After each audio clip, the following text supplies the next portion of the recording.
Hi friends, this is Uma.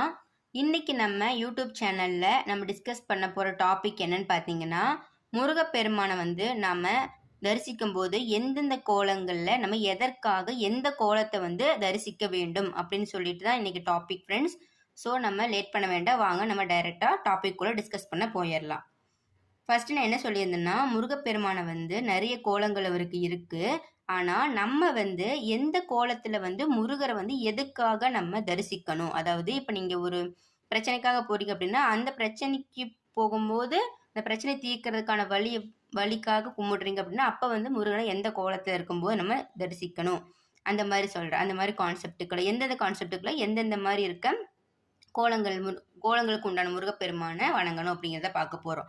First என்னென்ன கோலங்கள் இருக்கு அப்படின்னு சொல்லிடுறேன். முருகருக்கு மொத்தம் 3 கோலம் இருக்குங்க. ஆண்டி கோலம், ராஜ அலங்கார கோலம்,